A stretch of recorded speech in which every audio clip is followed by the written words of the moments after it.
Hello అందరికీ, ఈరోజు మనం హెచ్డిఎఫ్సి బ్యాంక్ గురించి మాట్లాడుకుందాం. లాస్ట్ 12 years నుంచి నెగిటివ్ రిటర్న్ ఇవ్వలేని బ్యాంకు లాస్ట్ 3 monthsలో ఏం జరిగింది? 21% పడ్డది. హెచ్డిఎఫ్సి చైర్మన్ తను చక్రవర్తి రిజైన్ చేశారు. తన రెసిగ్నేషన్లో ఏమన్నారంటే హెచ్డిఎఫ్సిలో జరిగిన ప్రాక్టీసెస్కి తన పర్సనల్ ఎథిక్స్కి మ్యాచ్ అవ్వట్లేదంటే అంటే ఏదో జరుగుతుంది బ్యాంక్లో తనకు నచ్చట్లేదు. సో తను రిజైన్ చేశారు. వెంటనే హెచ్డిఎఫ్సి బ్యాంక్ 3 సీనియర్ మోస్ట్ పొజిషన్స్కి టర్మినేషన్స్ ఇచ్చింది. మొదటి వ్యక్తి సంపత్ కుమార్, తన group head of wealth banking. రెండో వ్యక్తి హర్ష్ గుప్తా, తన executive vice president Middle East చూస్తారు, ఆఫ్రికా అండ్ ఎన్ఆర్ఐ ఆన్షోర్స్. మూడో వ్యక్తి Payal Madhyan, senior vice president.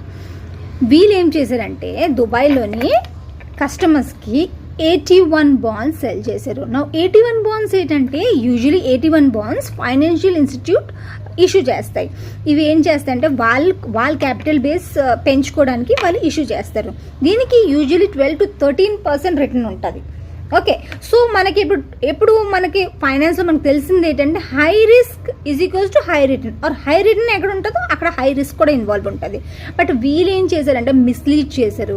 దీనికి హై రిటర్న్ ఉంటుంది బట్ వెరీ లో రిస్క్ అని మిస్లీడ్ చేశారు. ఓకే, సో మిస్లీడ్ చేయడం వల్ల కస్టమర్స్ అట్రాక్ట్ అయ్యి క్రెడిట్ సుస్ కంపెనీ 81 బాండ్స్ వాళ్ళకి సెల్ చేశారు అండ్ కస్టమర్స్ తీసుకున్నారు. ఓకే, వీల్ బ్యాడ్ లక్ కొలిది 2023లోని క్రెడిట్ సుస్ కంపెనీ ఫైనాన్షియల్ ట్రబుల్లో వచ్చింది. జనరల్లీ ఏమవుతుందంటే ఎప్పుడైనా ఏ కంపెనీ అయినా ఫైనాన్షియల్ ట్రబుల్లో బ్యాంక్రప్సీలోకి వెళ్తే ఫస్ట్ బ్యాంక్ హోల్డర్స్కి కంప్లీట్గా డబ్బులు ఇచ్చేస్తారు. ఓకే, దెన్ షేర్ హోల్డర్ పోర్షన్కి రైట్ ఆఫ్ చేస్తారు. బట్ ఇది 81 బాండ్స్ మన ప్యూర్ ఈక్విటీ కూడా కాదు, అలాగని ప్యూర్ డెట్ కూడా కాదు. ఇది ఒక hybrid instrument.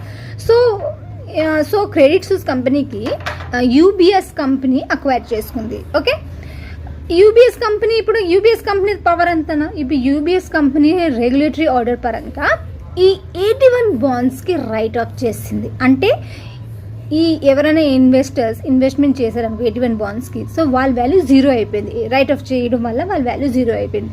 That means return on investment పక్కన పెట్టండి, అసలు ఇప్పుడు క్యాపిటల్కే రిటర్న్ లేదు అంటే క్యాపిటల్ వాళ్ళకి దొరకదు. దీనివల్ల ఇష్యూ క్రియేట్ అయింది.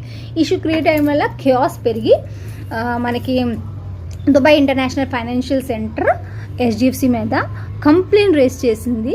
కంప్లైంట్ చేసి దానికి న్యూ అకౌంట్స్ కానీ న్యూ కస్టమర్స్ కానీ అక్వైర్ చేయడానికి కంప్లీట్గా ఫోర్బిట్ చేసింది. అంటే వాళ్ళు ఇప్పుడు న్యూ అకౌంట్స్ ఓపెన్ చేయలేరు హెచ్డిఎఫ్సి బ్యాంక్, కొత్త కస్టమర్స్ కూడా తీసుకోలేరు. హెచ్డిఎఫ్సి బ్యాంక్ కంప్లీట్గా బ్యాన్ అయిపోయింది.